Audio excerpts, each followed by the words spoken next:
eterna. Filhinhos, guardem-se dos ídolos. Amém? Curva a cabeça por um instante, vamos orar. Pai, nós colocamos diante de Ti, Senhor, a nossa vida e pedimos, Deus, que o Senhor vasculhe a nossa vida pelo Teu Santo Espírito através da palavra e que nós possamos, Pai, ser modificados pelo Senhor em atitudes santas. Oramos no nome de Jesus. Amém. Amém. Irmãos, esse texto pode ser dividido em duas partes e cada parte pode ser subdividida. Vamos analisar primeiro o versículo 13. Nós vamos ver que a crença correta em Cristo produz certeza. O texto diz: escrevi-lhes estas coisas a vocês que creem no nome do Filho de Deus, para que vocês saibam que tem o quê? Tem, diga com convicção, que tem. Isso, meu irmão.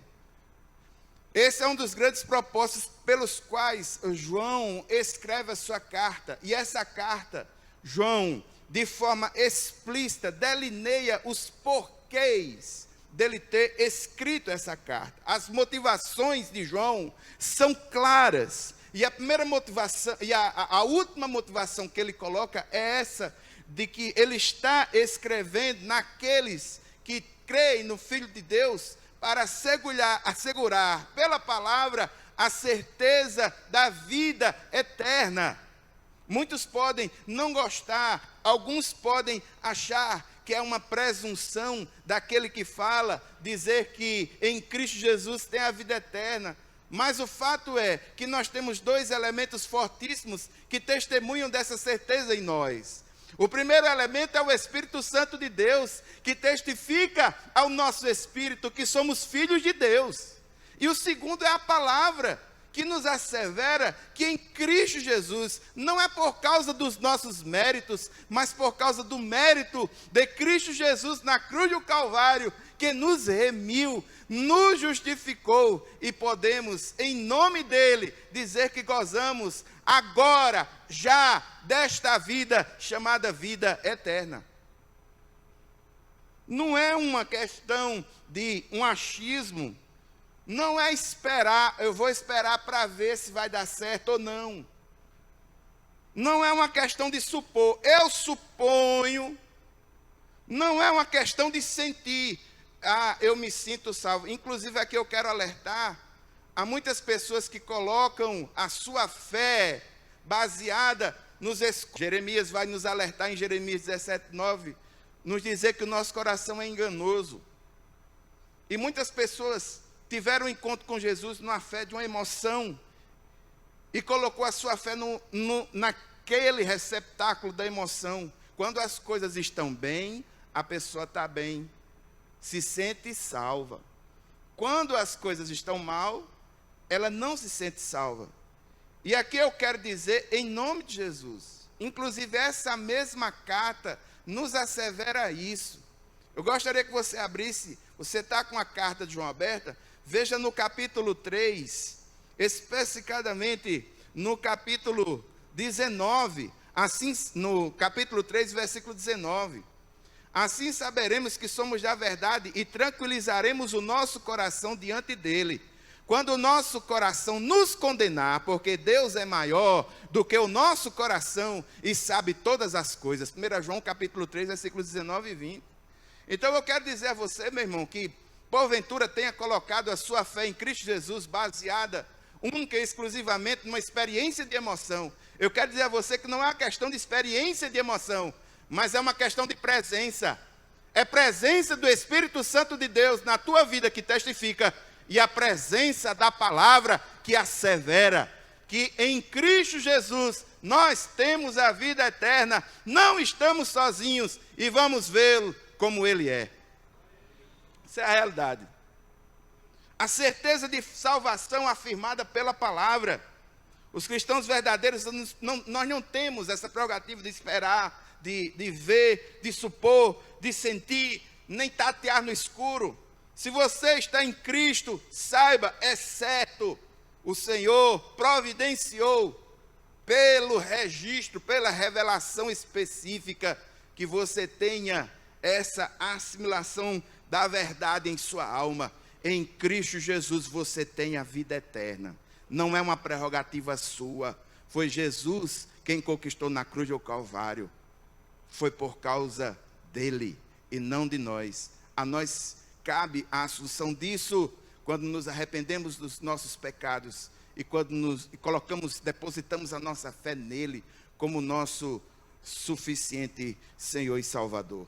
Esse é um dos propósitos. Essa carta, ela tem propósitos explícitos. E eu quero rever com os irmãos alguns desses propósitos. Como, por exemplo, em 1 João, nessa mesma carta, no capítulo 1, no versículo 3, João, ele coloca mais um objetivo com o qual ele escreve essa carta. O texto diz: ela cresce na comunhão, no partir do pão e na doutrina dos apóstolos. É isso que Atos, no capítulo 2, dos versículos 42 a 47, vai dizer. Então, essa doutrina, ela entra em comunhão conosco. Nós temos comunhão através dos escritos de João.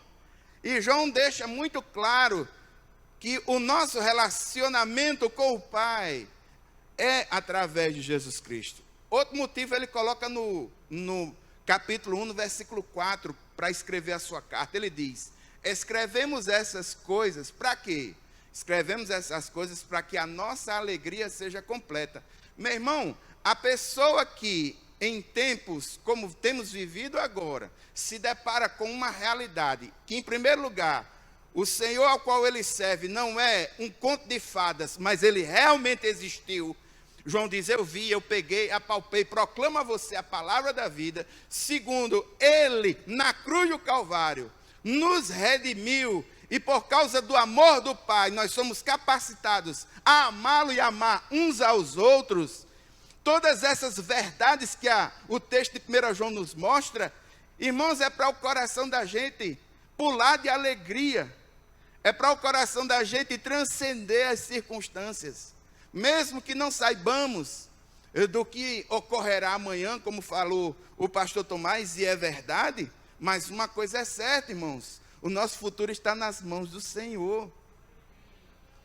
E Ele que nos traz essa certeza, é certeza de que Ele não nos desamparará. E Ele não nos dará uma tribulação maior do que a que nós podemos suportar. E nós precisamos enfrentar a realidade assim, não de cabeça baixa, totalmente derrotado com as notícias que têm chegado até nós, mas enfrentar com a cara erguida, entendendo que o Senhor está passando a limpo toda essa situação e que vai ter fim. Vai ter fim. Um dia isso vai se encerrar. Um dia tudo isso vai ser colocado. Quando não sei, como também sei. O que eu sei dizer é que a vontade de Deus é boa, perfeita, agradável. Isso me faz levantar a cabeça, inspirar e ir adiante.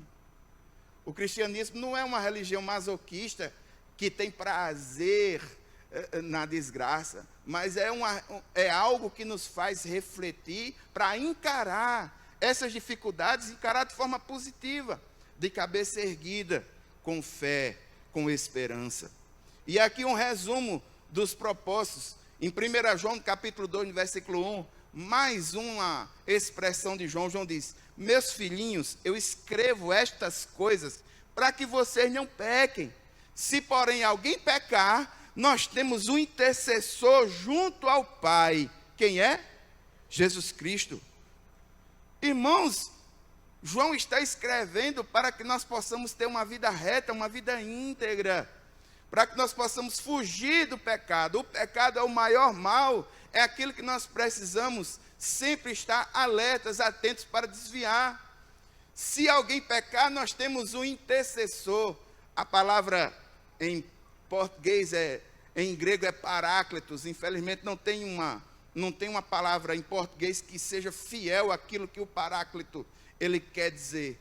Algumas versões colocam como advogado. Nós temos um advogado, mas o advogado ele pode defender a causa de alguém por procuração, ele pode defender uma causa sua sem nem lhe ver, uma procuração, ele vai e defende uma causa sua. Ele não sabe nem que você é, mas com os dados ele pode lhe defender.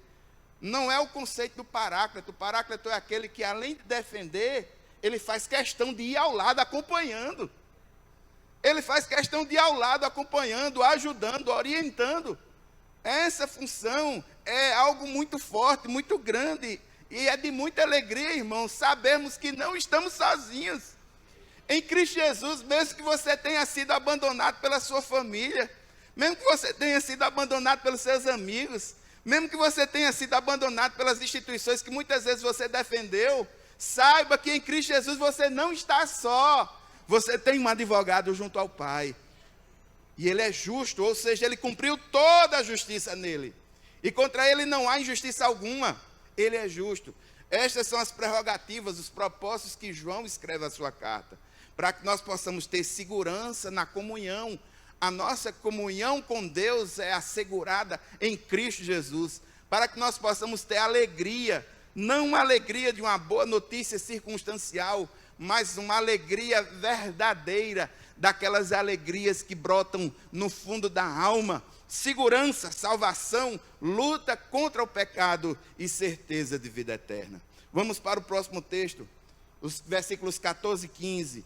Essa certeza de vida eterna, ela influencia nas demais certezas que correm na nossa alma. A certeza é demonstrada pela oração confiante, que muda circunstâncias de acordo com a vontade de Deus. 1 João capítulo 5, os versículos 14 e 15, o texto diz: esta é a confiança que temos ao nos aproximarmos de Deus. Que confiança é? Se pedirmos alguma coisa de acordo com a vontade de Deus, Ele nos ouvirá. Irmãos, esse versículo é extremamente libertador. Eu vou explicar por quê. Porque muitas pessoas têm vivido longe de uma intimidade com Deus, tomando decisões sem orar. Aí quando chega no ponto de tomar a decisão corriqueira, aí entra em contato com Deus e em tese a oração: Senhor, abençoa a besteira que eu vou fazer.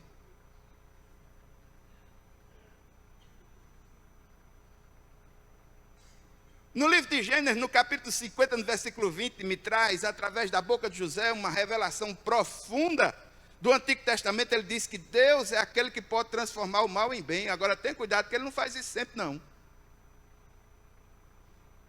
Não é pelo fato de você orar em nome de Jesus que é a sua vontade que vai prevalecer, não. Prevalece a vontade do Senhor. Lembre-se de como Jesus orou no Getsêmani.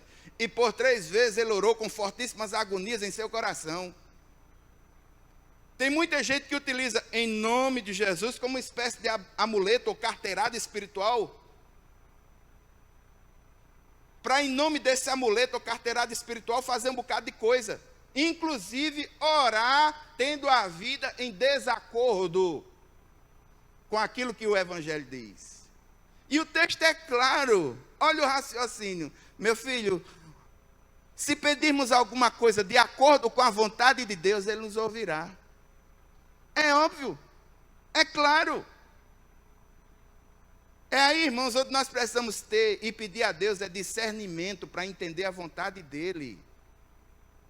Orar com discernimento, para que as nossas orações não assumam um aspecto egoísta, mas que nós possamos orar de acordo com a vontade de Deus e com as prerrogativas e princípios do reino dEle. Não é dar uma carteirada em nome de Jesus, a minha vontade irá prevalecer. Esse texto é o mais claro. E o texto diz: e se sabemos que Ele nos ouve em tudo o que pedimos, sabemos que temos o que dele pedimos. A ênfase aqui, irmãos, não está na vontade, está na vontade de Deus, não na nossa. Quando nos comunicamos com Deus, não é prerrogativa de exigirmos o que queremos, antes conversamos com Ele a respeito daquilo que Ele quer para nós. Agora veja, aquele que tem intimidade com Deus, aquele que tem vida devocional sadia, tem vivido de reta integridade com Ele, tem buscado viver os valores do reino, tem uma alma altruísta, essa pessoa, com certeza, orará de acordo com a vontade do Senhor, porque se ela viver nesse nível, ela vai identificar essa vontade com mais clareza. Por quê? Porque o reino estará no coração dela. E o reino estando no coração, ele orará em cima desses valores. Se fizermos nossas orações de acordo com a vontade do Senhor, ele ouvirá. Podemos estar certos de que ele, Deus ouvindo as nossas orações, a resposta é bem definida. E aquele que tem os valores, que tem a presença do Espírito Santo de Deus em sua vida e que vive os valores do reino, ele consegue se identificar com as 3 respostas de Deus. Sim, não espere. E ele vai receber as 3 respostas com alegria. A pessoa vai se alegrar, inclusive quando a resposta de uma oração for não. For não. Essa teoria triunfalista não é do Evangelho. E eu quero lembrar aqui aos irmãos, quando vocês forem orar, irmãos, é interessante que você ore. A Bíblia tem vários registros de ensino sobre oração. Mas existem alguns registros que são interessantes que a gente, nas nossas orações, a gente capte. Por exemplo, a questão da confissão dos pecados. É interessante, irmãos. Por quê? Porque nós estamos livres da condenação eterna, mas não estamos livres da influência do pecado. E essa influência, muitas vezes, traz males para nós. E em determinados momentos, através dessa influência, nós levamos males para outras pessoas também. Nós podemos pecar, irmãos, por pensamentos. Quem tem condições de controlar totalmente o pensamento? Meu filho, você vai andando na calçada, olhou a primeira vez a mulher melancia, pode ser a coincidência, olhar a segunda vez é concupiscência. É desejo mal no coração, já pensou ali, pronto, acabou, pecado. Atitude, pecado de atitude, quando a gente faz uma coisa errada. É possível, irmãos, que a gente faça uma coisa no afã do nosso temperamento, no afã da nossa personalidade, e depois a gente vai e se arrepende. Quantas e quantas pessoas que têm um temperamento sanguíneo, e sanguíneo é marcado por falar o que não devia. Fala na pressão, depois se arrepende. Mas agora, quem falou, acabou-se. Pecou no falar. Quantas e quantas vezes nós pecamos no falar quando murmuramos? Trocamos uma palavra de gratidão por uma palavra de murmuração. Aquele tipo de pessoa que está passando manteiga no pão, a manteiga caiu com a manteiga, o pão caiu com a manteiga para baixo, o cara diz, só caiu assim porque é meu. É murmuração, meu irmão. É murmuração. Todo mundo faz, eu não faço, todo mundo é assim, eu não sou. Isso é murmuração. E essas murmurações são pecado, vão achando crochas, vão criando crochas na nossa alma. A gente vai se tornando cético, a gente vai ficando pesado. A palavra de Deus diz na carta de Tiago, quem sabe fazer o bem e não faz, peca. Pecados por omissão. Pessoas que o Senhor levanta na nossa frente para a gente só levar uma palavra de esperança. A gente até percebe que podia fazer diferença, mas por um medo, uma vergonha, uma coisa, uma questão ou outra, não faz. Simplesmente se omitiu naquele momento. Pecado, pecou, errou. Irmãos, o pecado é muito forte e nós precisamos, em determinados momentos, orar chamando esses pecados pelo nome, conscientizando-se desses pecados, para que o Espírito Santo de Deus possa nos ajudar em nossa santificação. O texto diz em 1 João 1,9, se confessarmos os nossos pecados, Ele é fiel e justo para fazer 2 coisas. Nos perdoar os pecados e depois nos purificar de toda injustiça. Quando você pede perdão, você reconhece, pede perdão, você conscientiza. E ao conscientizar, você vai isolando essa ação, dessa pecaminosidade em sua alma, ou pelo menos ajudando a diminuir esse sentido, esse aspecto. Mas tem oração de gratidão também. Irmãos, as orações de gratidão são muito importantes. Hoje, a minha esposa falou uma coisa que eu achei fantástica, assim, na minha mente, e é verdade. A gente se casou vai fazer 12 anos. A gente foi para o apartamento da gente. Quem se casa logo no começo, para a casa onde eu estou morando, para fazer a mudança, foi terrível. Eu nunca pensei que eu tinha comprado tanto negócio. Que era panela, era coisa, e tome caixa e tal. Hoje, meu irmão, se eu tiver de fazer uma mudança, não faço só não tem condição não. Ao ver isso, meu irmão, eu contemplo, isso é a graça do Senhor sobre a vida da gente. É possível que você hoje tenha tido pelo menos uma boa refeição. Porque tem gente que é assim, já acorda tarde, vai trabalhar no assustado, vai atacado, lancha por ali e tal, aí deixa todo o gás mesmo assim para fazer aquele almoço montanhoso. Porque ele sabe que aquela é a refeição, porque depois ele chega, janta qualquer coisa lá. É possível que você tenha tido só essa refeição, mas tem gente que não tem uma dessas, sabia? Irmão, louvado seja o nome do Senhor. Nós vivemos num país que nós podemos dizer que é um país pacífico, de pessoas pacíficas, de coração bom. A gente está desorganizado em algumas coisas aí, mas o Senhor vai... Irmãos, que coisa linda. A cidade de João Pessoa... Eu sou de Santa Rita, fui adotado nessa cidade nesses últimos 12 anos, né? Mas eu acho fantástica essa cidade. A cidade tem uma praia linda, um povo bacana. Louvado seja o nome do Senhor, irmão. A gente também precisa reconhecer as bênçãos. Nós precisamos agradecer, senão a vida da gente fica seca. A gente pede tudo no atacado, aliás, no varejo. Quando é na hora de pedir, é um a um, bem pontual, preciso disso, preciso disso, preciso disso.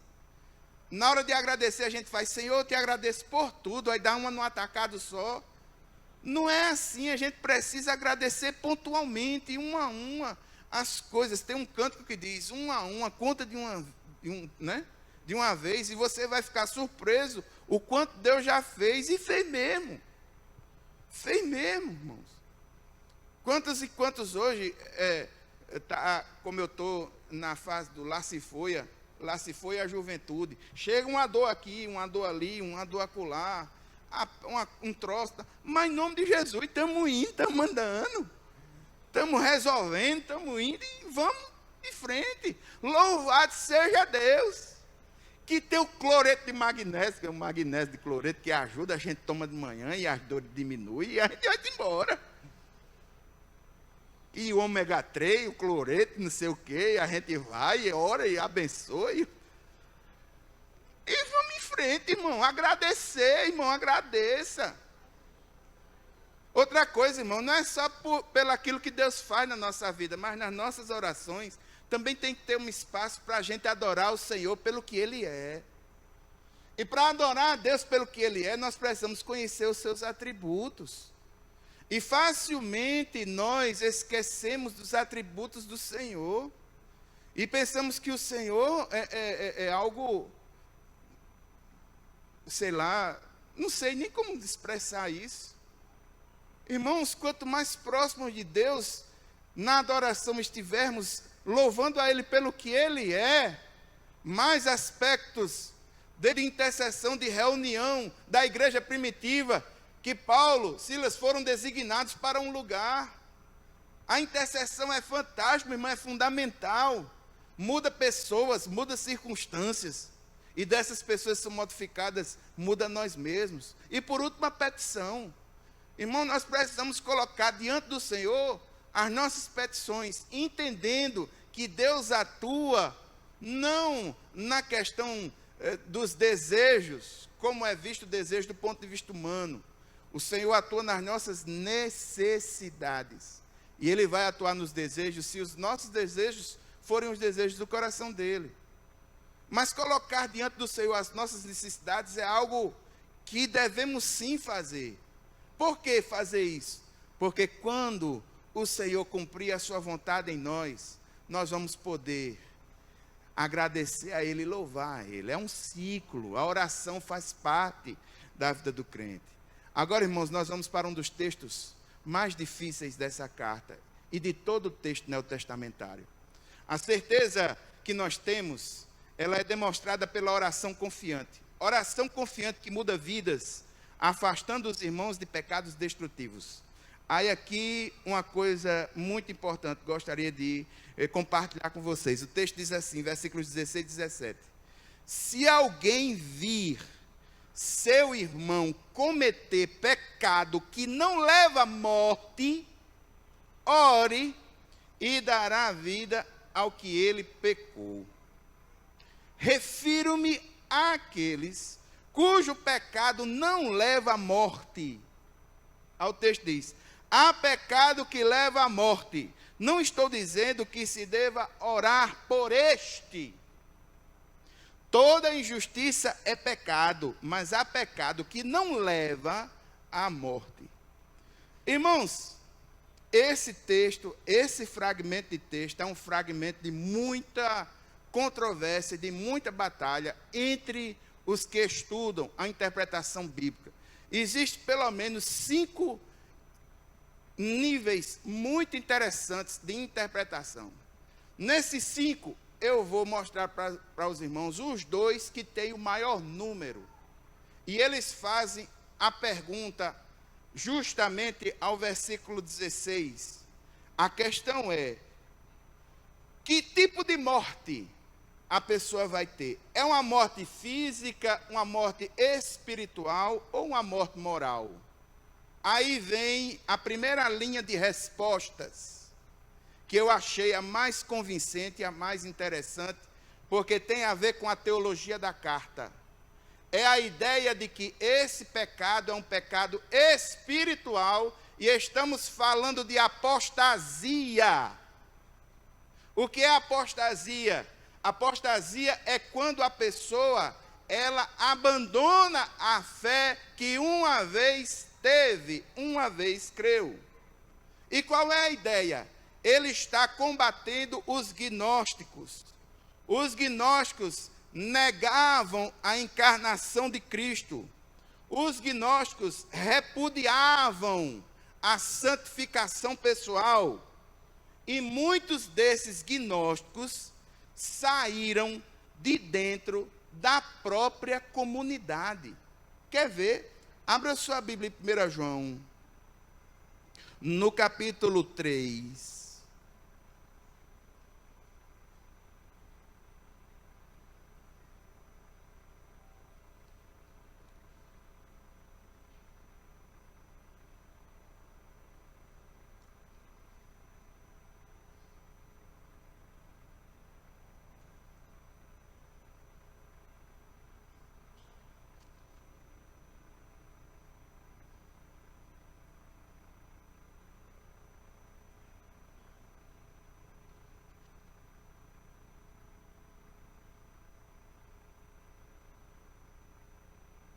Não, não é esse não. Só um momentinho que eu vou achar aqui, viu?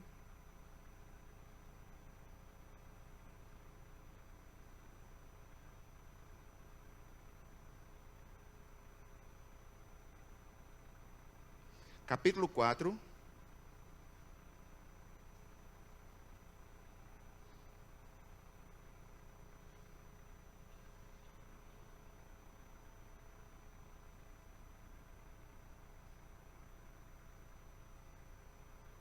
Capítulo 4. Amados, não creio em qualquer espírito, mas examine-se os espíritos para ver se eles procedem de Deus, porque muitos falsos profetas têm saído pelo mundo.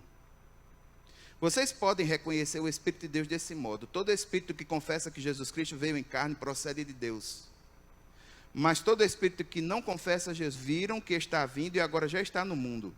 Filhinhos, vocês são de Deus e os venceram, porque aquele que está em vocês é maior do que o que está no mundo. Eles vêm do mundo, por isso falam que procede do mundo. Nós viemos de Deus, e aquele que conhece a Deus nos ouve, mas quem não vem de Deus não ouve. Dessa forma reconhecemos o espírito da verdade e o espírito do erro. Não é esse texto não, errei.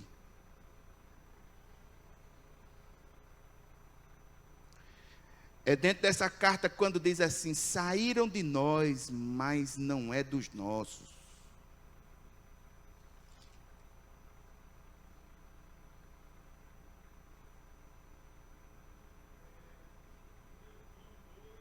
É 2:19, isso aí. 18:19. 1 João, obrigado, irmão. 1 João 2:18-19. Filhinhos, essa é a última hora. E assim como vocês ouviram que o anticristo está vindo, já agora muitos anticristos têm surgido. Por isso sabemos que esta é a última hora. Eles saíram do nosso meio, mas na realidade não eram dos nossos. Pois se fossem dos nossos, teriam permanecido conosco. O fato de terem saído mostra que nenhum deles era dos nossos. Então, irmãos, nesse texto, de acordo com essa ideia, a ideia de apostasia, ou seja, esse que apostataram da fé e que espiritualmente falando estão mortos, a prerrogativa joanina nesse sentido seria: não ore por eles não. O texto diz: toda injustiça é aliás, no versículo 16, há pecado que leva à morte. Não estou dizendo que se deva orar por este. Se essa morte for a morte espiritual, e se ele está falando aos gnósticos, essa ideia é uma ideia muito interessante, uma ideia muito positiva.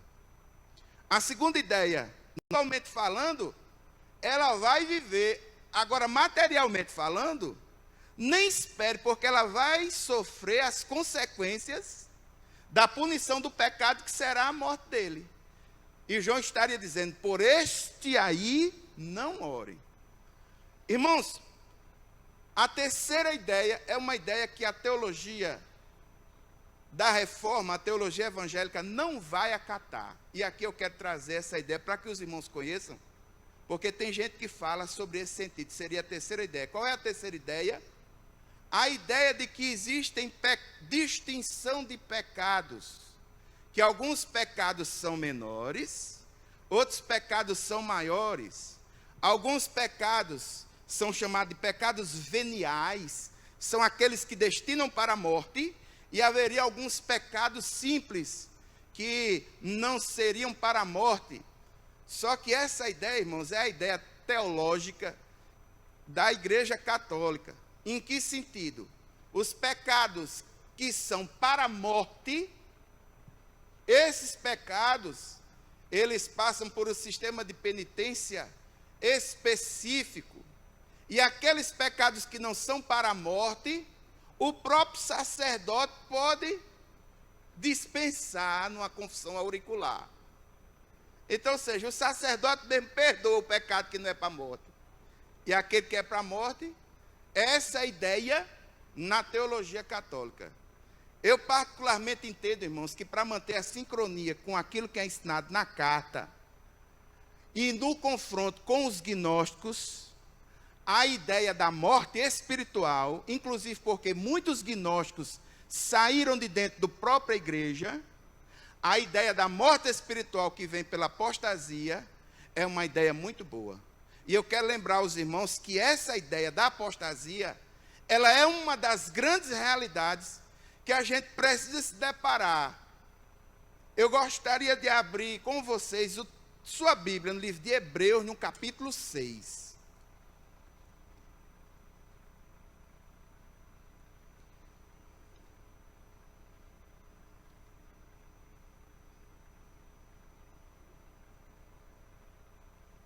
Hebreus, no capítulo 6.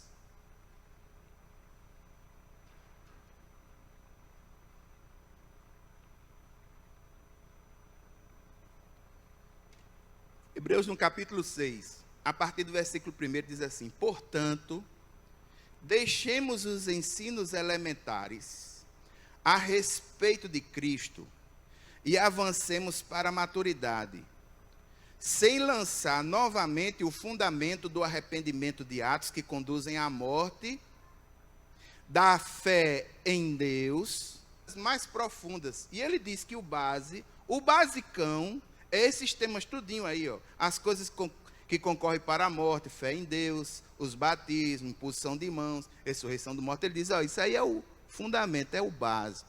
Versículo 4. Ora, para aqueles que uma vez foram iluminados, provaram o dom celestial, tornaram-se participantes do Espírito Santo, experimentaram a bondade da palavra de Deus e os poderes da era que há de vir. Versículo 6. Mas caíram. É impossível que sejam reconduzidos ao arrependimento, pois para si mesmos estão crucificando de novo o Filho de Deus, sujeitando a desonra pública. Os irmãos viram aí o texto de Hebreus? Irmãos, esse texto é aquilo que em tese mostra a ideia teológica que eu chamo e todos chamam de apostasia. Uma vez abraçada a uma fé, em determinado momento, aquela pessoa larga aquela fé. Ela apostata da fé. Ela começa a viver como se fosse por ela mesma.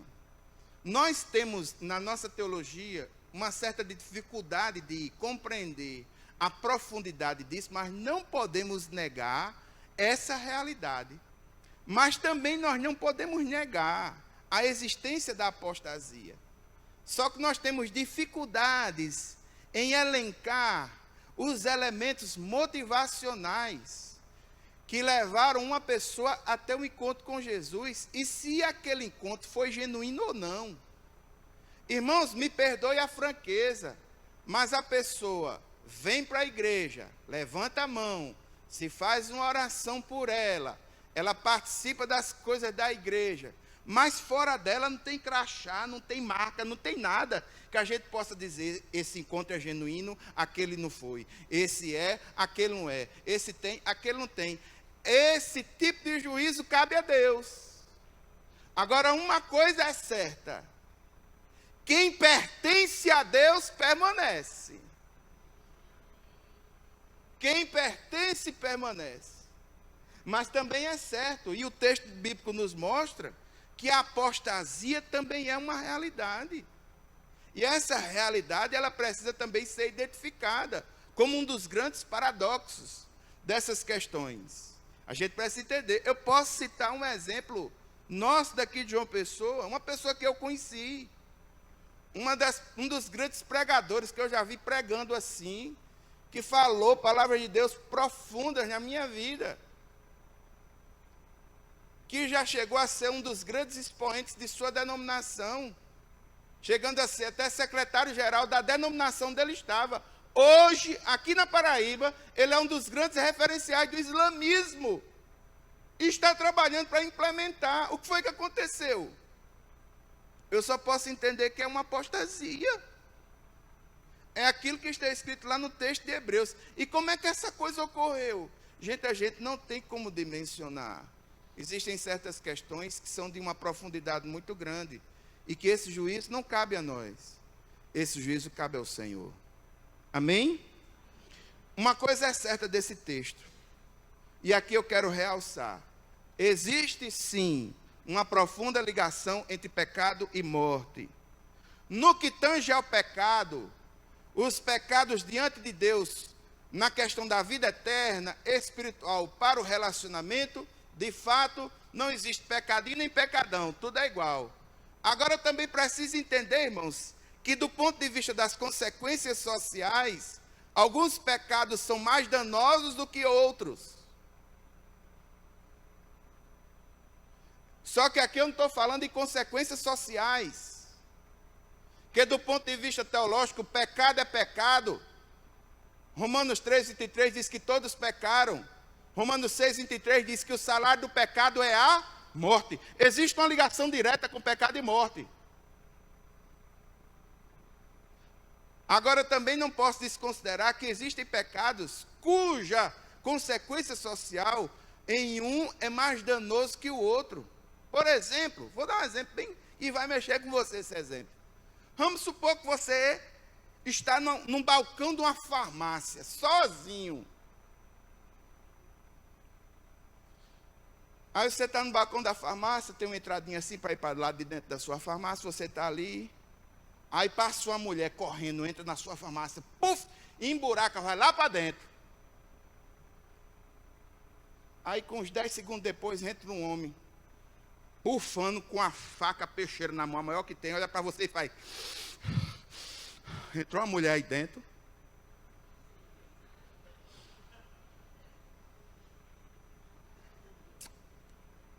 E agora?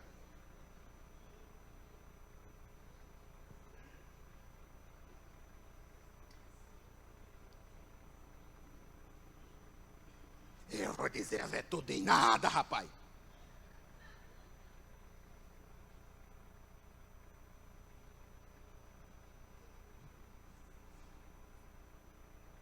Tudo em nada, rapaz. Legalista. Está dizendo porque a situação é hipotética. Eu quero ver com um cara bufando na tua frente, dizendo cadê ela? Os olhos arregalados de droga. A faca melada de sangue. Olhando para você dizendo, cadê? Menino, para cima de mim, rapaz. Oxe.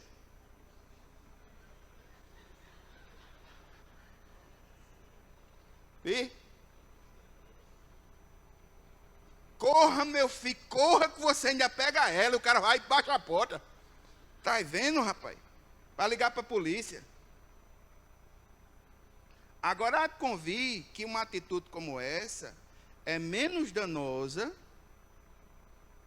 do que o cara pegar um revólver e dizer, eu vou lhe matar, e dar 3 tiros no cara. Qual é que teve um dano maior? As duas são pecado.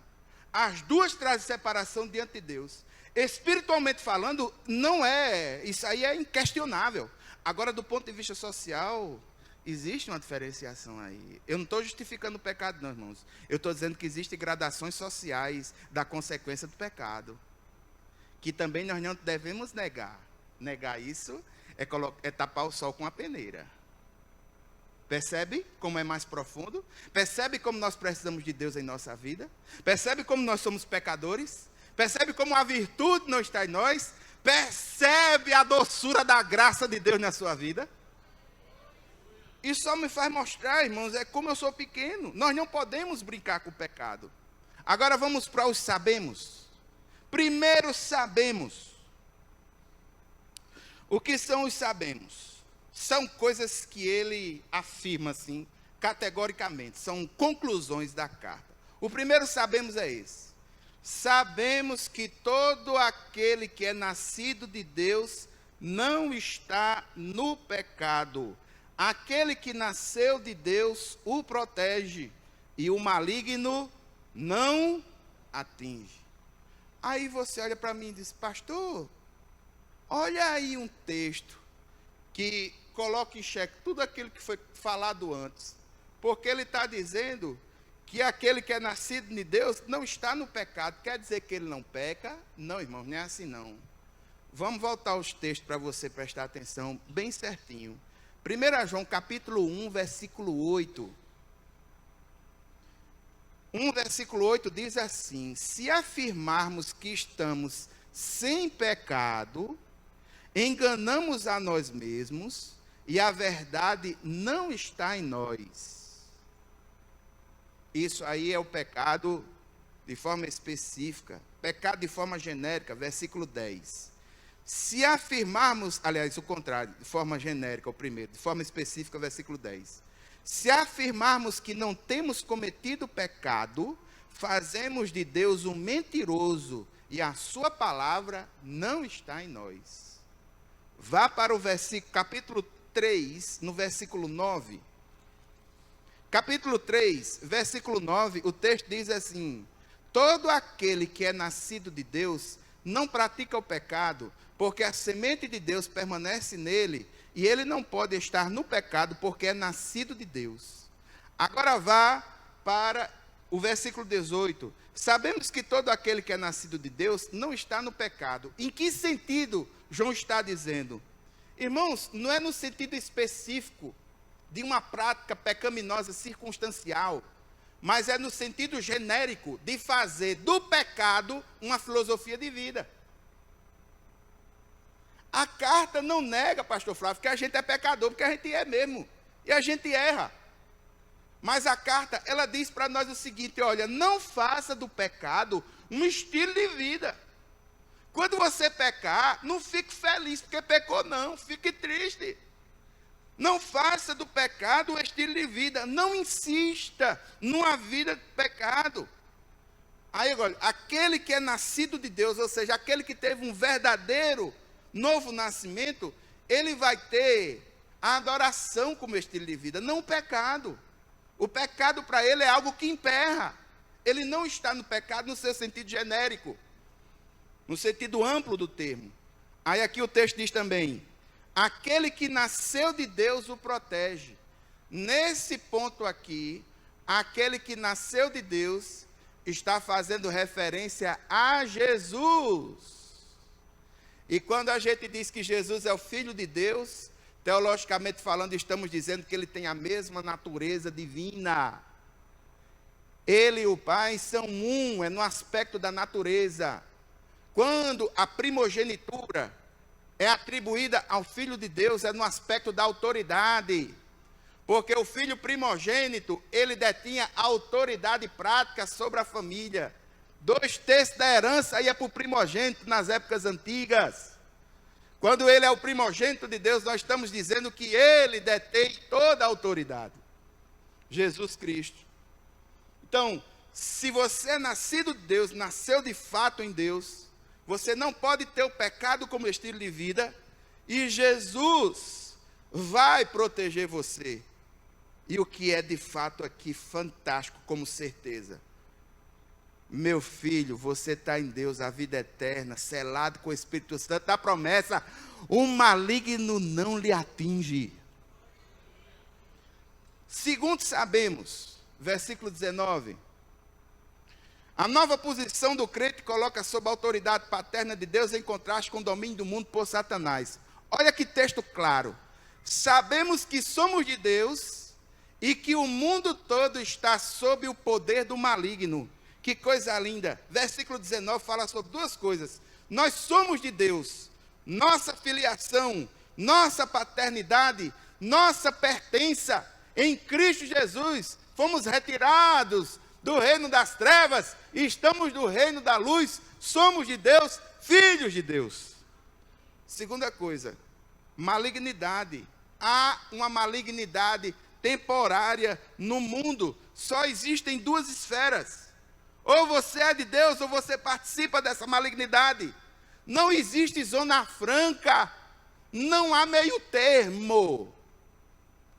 Não há um meio termo. Aí vem a verdadeira certeza. O terceiro sabemos. Discernimento de quem Jesus é. Sabemos também que o Filho de Deus veio e nos deu entendimento para que conheçamos aquele que é o verdadeiro. E nós estamos naquele que é o verdadeiro, em seu Filho Jesus Cristo. O que é que Jesus é? Este é o verdadeiro e a vida eterna.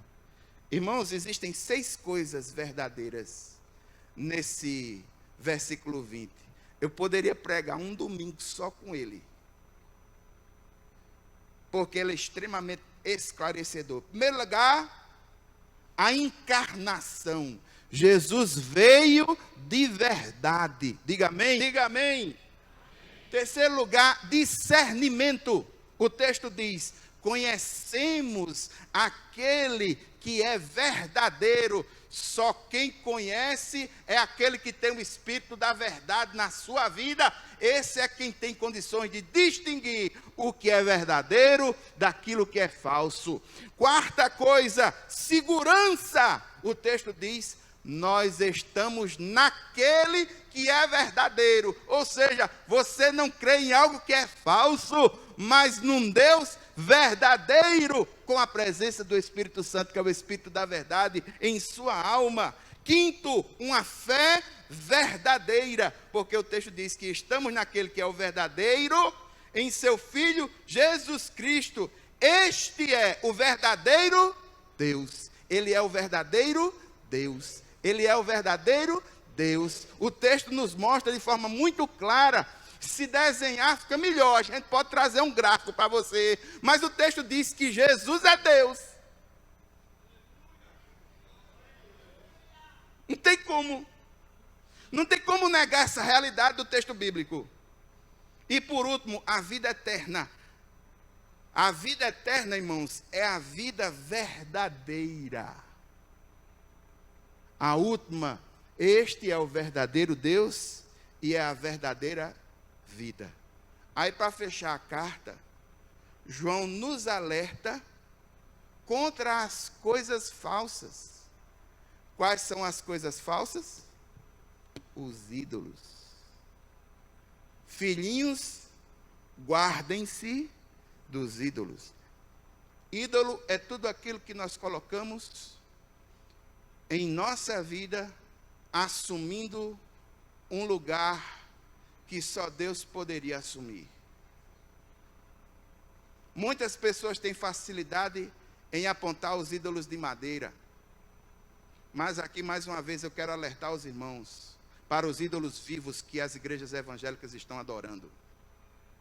Adorando pregadores, adorando grupos de louvor, adorando ministérios, colocando estes uma glória que é devida única e exclusivamente a Deus.